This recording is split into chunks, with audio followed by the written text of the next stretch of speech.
एक बार भगवान विष्णु जी शेषनाग पर बैठे बैठे बोर हो गए और उन्होंने धरती पर घूमने का विचार मन में किया। वैसे भी कई साल बीत गए थे। धरती पर आए और वे अपनी यात्रा की तैयारी में लग गए। स्वामी को तैयार होता देखकर लक्ष्मी माँ ने पूछा, आज सुबह सुबह कहाँ जाने की तैयारी हो रही है? विष्णु जी ने कहा, हे लक्ष्मी, मैं धरती लोक पर घूमने जा रहा हूँ। तो कुछ सोचकर लक्ष्मी माँ ने कहा, हे देव, क्या मैं भी आपके साथ चल सकती हूँ? भगवान विष्णु ने दो पल सोचा, फिर कहा, एक शर्त पर तुम मेरे साथ चल सकती हो। तुम धरती पर पहुंचकर उत्तर दिशा की ओर बिल्कुल मत देखना। इसके साथ ही माता लक्ष्मी ने हाँ कह के अपनी बात मनवा ली और सुबह सुबह माँ लक्ष्मी और भगवान विष्णु धरती पर पहुंच गए। अभी सूर्य देवता निकल रहे थे। रात बरसात होकर हटी थी। चारों ओर हरियाली हरियाली थी। उस समय चारों ओर बहुत शांति थी और धरती बहुत ही सुंदर दिख रही थी। और माँ लक्ष्मी मंत्र मुग्ध होकर धरती को देख रही थी और भूल गई कि पति को क्या वचन देकर आई है। और चारों ओर देखती हुई कब उत्तर दिशा की ओर देखने लगी, पता ही नहीं चला। उत्तर दिशा में माँ लक्ष्मी को एक बहुत ही सुंदर बगीचा नजर आया और उस तरफ से भीनी भीनी खुशबू आ रही थी और बहुत ही सुंदर सुंदर फूल खिले थे।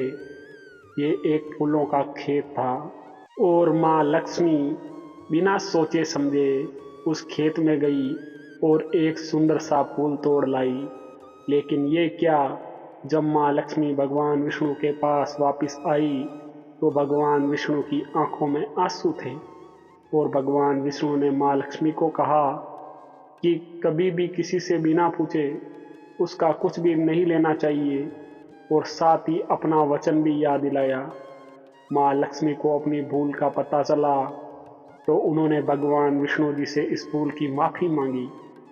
तो भगवान विष्णु ने कहा कि जो तुमने जो भूल की है उसकी सज़ा तुम्हें ज़रूर मिलेगी। जिस माली के खेत से तुमने बिना पूछे फूल तोड़ा है, ये एक प्रकार की चोरी है। इसलिए अब तुम 3 साल तक माली के घर नौकर बनकर रहो। उसके बाद मैं तुम्हें बैकुंठ में वापस बुलाऊंगा। माँ लक्ष्मी ने चुपचाप सर झुकाकर हाँ कर दी। आजकल की लक्ष्मी थोड़े थी और माँ लक्ष्मी एक गरीब औरत का रूप धारण करके उस खेत के मालिक के घर गई। घर क्या, एक झोंपड़ा था और मालिक का नाम माधव था। माधव की बीबी, 2 बेटे और 3 बेटियां थी। सभी उसे छोटे से खेत में काम करके किसी तरह से गुजारा करते थे। माँ लक्ष्मी जब एक साधारण और गरीब औरत बनकर जब माधव के झोंपड़े पर गई तो माधव ने पूछा, बहन तुम कौन हो और इस समय तुम्हें क्या चाहिए? तब माँ लक्ष्मी ने कहा, मैं एक गरीब औरत हूँ, मेरी देखभाल करने वाला कोई नहीं। मैंने कई दिनों से खाना भी नहीं खाया। मुझे कोई भी काम दे दो, साथ में मैं तुम्हारे घर का काम भी कर दिया करूँगी। बस मुझे अपने घर में एक कोने में आसरा दे दो। माधव बहुत ही अच्छे दिल का मालिक था। उसे दया आ गई, लेकिन उसने कहा, बहन मैं तो बहुत ही गरीब हूँ। मेरी कमाई से मेरे घर का खर्च मुश्किल से चलता है। लेकिन अगर मेरी 3 की जगह 4 बेटियाँ होती तो भी मुझे गुजारा करना पड़ता। अगर तुम मेरी बेटी बनकर जैसा रूखा सूखा हम खाते हैं उसमें खुश रह सकती हो तो बेटी अंदर आ जाओ। माधव ने माँ लक्ष्मी को अपने झोंपड़े में शरण दे दी और माँ लक्ष्मी 3 साल उस माधव के घर पर नौकरानी बनकर रही। जिस दिन माँ लक्ष्मी माधव के घर आई थी उससे दूसरे दिन ही माधव को इतनी आमदनी हुई बोलों से कि शाम को एक गाय खरीद ली। फिर धीरे धीरे माधव ने काफ़ी ज़मीन खरीद ली और सबने अच्छे अच्छे कपड़े भी बनवा लिए और फिर एक बड़ा पक्का घर भी बनवा लिया। बेटियों और बीवी ने गहने भी बनवा लिए और अब मकान भी बहुत बड़ा बनवा लिया था। माधव हमेशा सोचता था कि मुझे ये सब इस महिला के आने के बाद मिला है। इस बेटी के रूप में मेरी किस्मत आ गई है।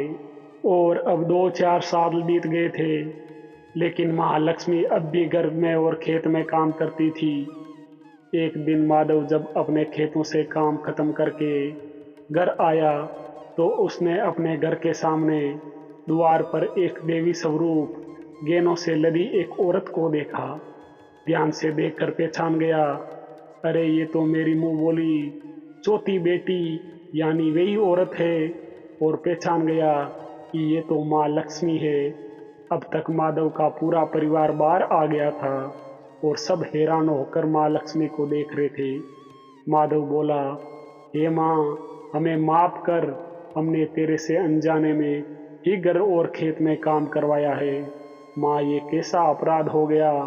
हे माँ, हम सबको माफ कर दे।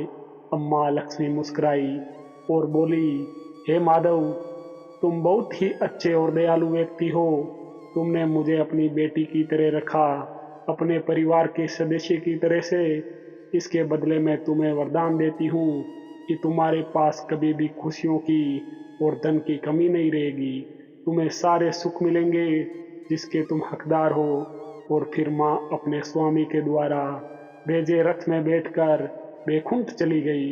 दोस्तों, ये कहानी हमें सिखाती है कि हमें अपने घर पर आए हुए अतिथि का मान सम्मान अच्छे से करना चाहिए। पता नहीं किस रूप में हमारे घर में भगवान आ जाए।